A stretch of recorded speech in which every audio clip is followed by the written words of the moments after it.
안녕하십니까. 절세의 달인 문길성 CFP입니다. 오늘은 명의신탁 차명주식 처리 방안에 대해서 알아보도록 하겠습니다. 예전부터 계속 하려고 했었는데 차일피일 미루다 보니까 이제서야 촬영을 하게 됐습니다. 양해 말씀 부탁드릴게요. 자, 명의신탁 차명주식이란 말 그대로 본인 명의가 아니란 이야기죠. 명의를 빌렸다 해서 차명이고요. 명의를 신탁했다 해서 명의신탁 주식이라고도 합니다. 그래서 법인의 주식에 대해서 소유자 명의가 실소유자가 아닌 다른 사람 이름으로 해놓은 것을 말합니다. 자, 명의신탁 주식 발생 원인은 상법상 발긴 기준을 맞추기 위해서 어쩔 수 없이 할 수밖에 없었죠. 96년 9월 30일까지는 7인 이상, 즉 법인을 세우기 위해서는 주주 구성이 7명 이상이 되지 않으면 법인을 세울 수가 없었어요. 그리고 2001년 7월 23일까지는 또 3명 이상, 이런 식으로 상법상의 규정이 있었기 때문에 어쩔 수 없이 뭐 공장장 아니면 뭐 배우자 뭐 이런 식으로 명의를 빌려서 인원을 채울 수밖에 없었다는 거죠. 네, 그래서 상법상 발견의 기준을 맞추기 위해서 3연주에 생긴 원인이 있고요. 그리고 이제 간혹 가다가 이제 어떤 조금 잘 모르시는 어떤 분들이 컨설팅을, 야, 이거 과점주주 같은 경우 간주취득세도 발생이 되고, 이차납세 의무가 있어. 그러니까, 뭐 과점주주 안 되게끔 명의 빨리 다른 사람도 좀 맞춰봐. 이런 식으로 해서 명의를 빌려서 이렇게 법인을 세우는 경우가 있는데요. 과점주주 간주취득세라는 것은 말 그대로 50%가 넘어가는 과점주주에게 부동산 등기가 되면 그 과점주주의 지분율만큼 취득세가 나오게 됩니다. 그래서 간주한다. 이렇게 해서 과점주주 간주취득세가 있고요. 2차 납세 의무라는 거는 말 그대로 뭐 법인이 망한다 할지라도 법인세라는 게 있잖아요. 그 법인세에 대한 납세 의무가 50%가 넘어가는 과점주주에게는 끝까지 쫓아간다는 얘기죠. 그래서 2차 납세 의무가 있기 때문에 이런 두 가지 요인을 피하고자 일부러 본인은 49%뭐 이렇게 만드는 경우가 있었어요. 이거는 과거에 정말 잘 모르고 했던 부분들이 있던 거죠. 그래서 이런 부분들이 있었고요. 그리고 이제 최근에는 실제 소유주가 신용상의 문제가 있어서 어쩔 수 없이 차명을 하는 경우도 있죠. 이럴 때는 반드시 여러 가지 공증을 통해서 안전장치를 해놔야 되겠죠. 명의신탁 차명주식에 이제 불이익이 있습니다. 차명주식 가치가 수십억에서 수백억으로 오르는 경우가 있어요. 자본금 1억짜리를 본인 49%, 그리고 공장장 20%, 직원 20%, 먼 친척 11%, 이렇게 이제 구성을 했다고 가정을 할게요. 근데 이 회사가 굉장히 발전되고 또 발전돼서 25년 후에 100억의 가치가 됐습니다. 그러면 공장장이 지금 뭐 원래는 2천만 원 정도밖에 가치가 없는 거에 20억 원이 있다는 얘기죠.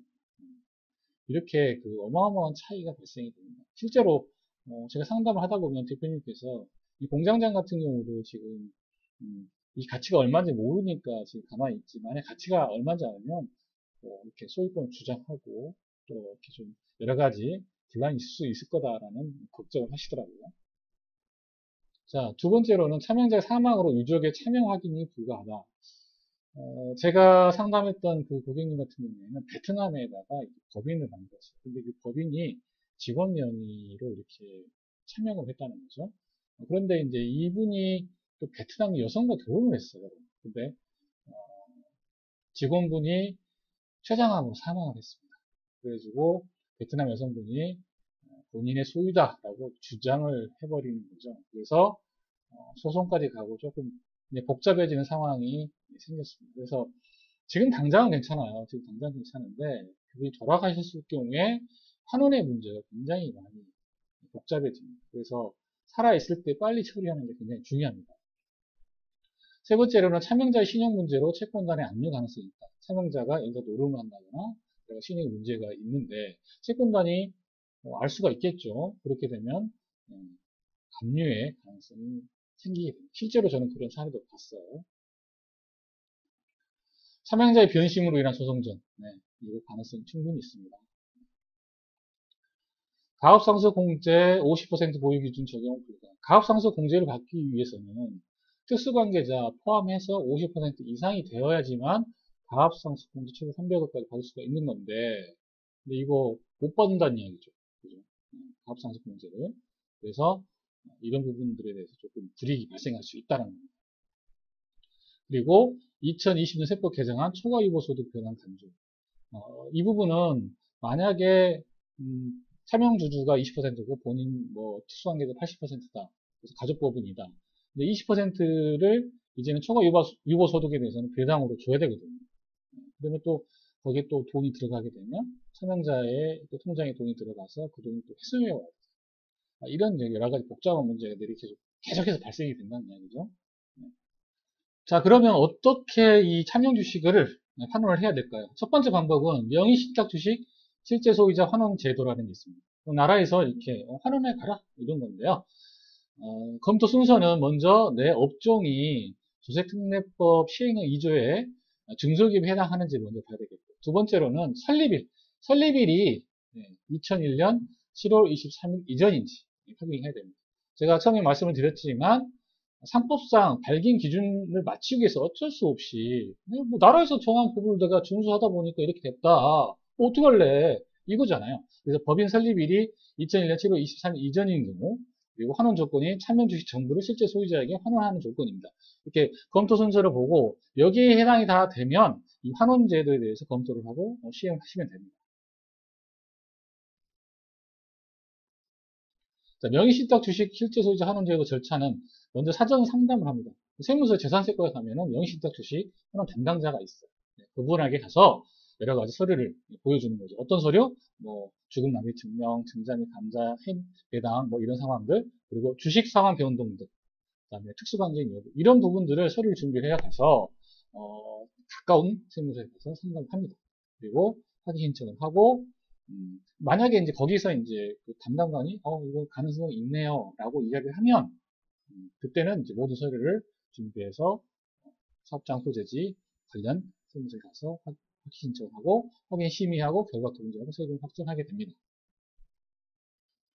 자, 근데 명의신탁 그 차명주식 이동주의보라는 게 있어요. 이게 뭐냐면 이 명의신탁 환원 제도를 만든 그 근본 취지가 상법을 준수하다가 발생했다.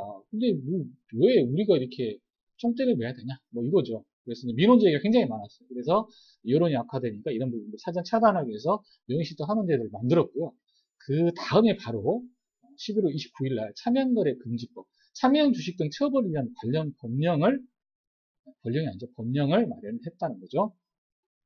그리고 차명주식 통합 분석 시스템을 만들어서 본격적인 단속을 시작합니다. 이건 뭐냐?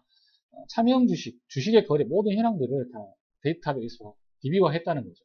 그래서 차명주식 통합 분석 시스템을 가동을 해서 본격적인 단속을 하고 있습니다. 그래서 이제는 주식의 이동에 대해서 굉장히 보겠다 이런 부분들이 있기 때문에 조심을 해야 된다는 부분 꼭 말씀드리고 싶습니다. 명의신탁 주식 실제 소유자 환원제도 주의사항. 자, 명의신탁 주식 불인정 후 증여세. 자, 명의신탁을 내가 가능성 있다 했는데 갑자기 심의했는데 이건 불인정한다 이래버리면 어떻게 돼요? 증여 다 돼버렸으니까 어떻게 돼요? 이 부분은 현재 시점으로 증여세가 과세가 되기 때문에 어마어마한 세금이 나오겠죠. 현재 가치로 따지니까. 만약에 인정이 돼서 환원이 됐다. 그러면 그때 과거에 명의신탁 한 시점에서 증여세가 과세가 되는데 상징세법상 상징세 부과제척 기간이 15년이에요. 그래서 15년 이전에 명의신탁을 했다 그러면 증여세는 부과가 안 되겠죠. 그래서 이런 부분도 좀 체크를 해야 되고요. 부과제척 기간 확인해야 된다. 환원 후 간주취득세 문제. 정상적인 환원이 되면 간주취득세 문제는 없습니다. 자, 두 번째 방법은 명의신탁 해지 소송인데요. 자, 어떤 분들은 컨설팅을 할 때, 자, 뭐 이렇게 해지 소송을 하면 되고요. 뭐 차명자가 골석 재판, 또 답변서 써서 주면 명의신탁 관련돼서 판결이 나오면 과세관청에서 해줍니다. 뭐 이렇게 해서 해지 소송 하시죠라고 해서 이렇게 하는 경우가 있는데 부인될 가능성이 높습니다. 왜? 그거는 법적인 부분인 거고 세법상 나는 여러 가지 실질을 따져보겠다는 거죠. 그래서 어떤 소송을 진행할 경우 조세소송에서 승소 가능성을 높일 수 있을까? 이거는 이제 우리가 이제 민법상의 어떤 그 소송 절차였잖아요. 근데 조세소송으로 갈 경우에 승소의 확률이 있냐? 그 부분은 또 퀘션 마크라는 거예요. 그래서 조세소송에서 이길 수 있는 어떤 개연성을 더 높일 수 있는 방법, 이런 것들은 우리 이제 멤버십 회원분들께 말씀드리도록 하겠습니다. 참여주식 증여 및 양도, 세금이 과다하다. 그래서 다른 방안과 연계해서 이용을 해야 된다는 부분. 과거에는 비상장 주식의 양도세가 10%였어요. 그래서 굉장히 절세 측면에서 유리했었습니다. 근데 지금 20에서 25%까지 올랐기 때문에 이런 부분을 활용 못하는 부분에 대해서 좀 안타깝게 저도 생각을 합니다. 세법이라는 건 항상 바뀌니까요. 자사주 매입, 이 부분도 잘 판단해서 해야 됩니다. 차명주지간 이동, 실제로 컨설팅을 하다 보면은 주식을 가지고 많이 플래닝을 짜긴 짭니다. 플래닝 많이 짜긴 짜는데 문제는 세금이에요. 세금이 20% 넘어간다. 그러면 할 필요 없는 거죠. 그렇죠? 자금도 회수에 문제가 있을 개연성이 있다. 그러면 하면 안 되는 거죠. 그래서 주주 간의 어떤 그 주식의 이동이 여러 가지 정황을 따져놓고 봤을 때 이동상의 문제가 없고, 그리고 세금이 좀 너무 높지 않은, 세금 이슈가 없는 그런 부분들, 세금이 낮은 부분들에서 플래닝을, 컨설팅을 진행합니다. 그리고 민사신탁이라는 부분이 있는데, 이 민사신탁은 아는 분이 많지 않습니다. 그리고 굉장히 까다로운 부분이긴 한데요. 민사신탁을 할 경우에는 등기가 되기 때문에 등기사항으로서 주식에 대해서 내가 뭔가를 하겠다, 이런 부분들을 좀 막을 수 있는 그런 부분입니다. 그래서 민사신탁은 지금 당장 유리하게 적용할 수가 있는데, 이게 만약 상속이 됐을 경우에 어떻게 할 거냐, 이런 또 이슈가 있습니다. 그래서 상속 시에 대한 부담, 이런 부분들 잘 판단해서 진행해야 되겠습니다. 자, 명시탁 주식 처리 방안은 결론적으로 말씀드리면 실제 소유자 확인 제도를 하려고 해라. 이게 만약에 어려우면 해지 소송을 하는데, 이 해지 소송도 방법이 있다. 그냥 골서 재판이나 어떤 답변서를 통해서 소송을 하게 되면 조세 소송에서 질 가능성이 있다. 그래서 전문가와 비용, 시간이 필요하다. 증여 및 양도를 활용하는 부분은 세금에 대한 부분 굉장히 조심해야 됩니다. 자사주 매도 역시 세금을 주의해야 되고요. 차명주주 간 주식 이동은 정황이라든가 상황이라든가 여러 가지 조건들이 만족을 해야 되고요. 그리고 세금 부분도 점검을 해야 됩니다. 마지막으로 민사신탁 활용에 대한 부분도 역시 이 부분도 명확하게 잘 활용을 해야 되겠죠. 이공책이다. 이런 부분이 있을 수 있는데요. 상속시, 왜냐하면 현재는 이 부분이 유용하게 사용할 수가 있는데 상속할 경우에 어떻게 할 거냐, 이 부분이죠. 마지막으로 이제 배당은 독이다. 이 부분에 이슈가 있는데요. 사업간의 배당을 할 경우에 과세관청에서는 세금 회피 목적으로 해석을 할 수가 있죠. 이 부분은 저희 멤버십 회원분께 말씀드리도록 하겠습니다. 지금까지 강의가 만족스러우시면 구독, 좋아요, 알람, 그리고 SNS 공유 꼭 좀 부탁드리겠습니다. 감사합니다.